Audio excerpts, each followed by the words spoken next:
Chicken egg fried రైస్ని బయటికి వెళ్ళినప్పుడు ఇష్టంగా తింటూ ఉంటాం కదా. అదే ఇంట్లో చేసుకుంటే ఇంకా టేస్టీగా అండ్ హైజీనిక్గా కడుపు నిండా తినొచ్చు. ముందుగా ఆయిల్ వేసుకొని ఉల్లిపాయ, క్యారెట్, పచ్చిమిర్చిని ఫ్రై చేసుకోండి.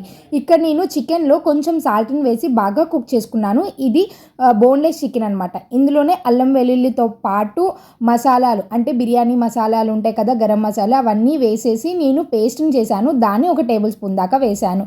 ఇప్పుడు ఇందులోనే 2 ఎగ్స్, కారము, సాల్ట్, గరం మసాలాను వేసుకొని చికెన్ బాగా రోస్ట్ అయ్యి ఎగ్ మొత్తం చక్కగా ఫ్రై అయ్యేంత వరకు బాగా తిప్పుకుంటూ మిక్స్ చేసుకుంటూ చక్కగా ఫ్రై చేసుకోవాలన్నమాట.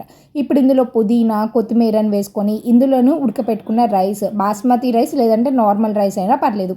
ఇప్పుడు ఈ రైస్ని వేసేసి బాగా మిక్స్ చేసుకోండి. బాగా మిక్స్ చేసుకున్నారు అంటే we are done, chicken egg fried rice ready అయిపోతుంది. ఇంక ఇలా బాగా మిక్స్ చేసుకొని సాల్ట్ని కొంచెం అడ్జస్ట్ చేసుకోండి మీకు తగినట్లుగా. ఇంకా అంతేనండి, వేడిగా ఇంకా ప్లేట్లో పెట్టుకొని సర్వింగ్ చేసుకొని తినేయటమే. ఎంత బాగుంటుందంటే మీరే ఊహించలేరు.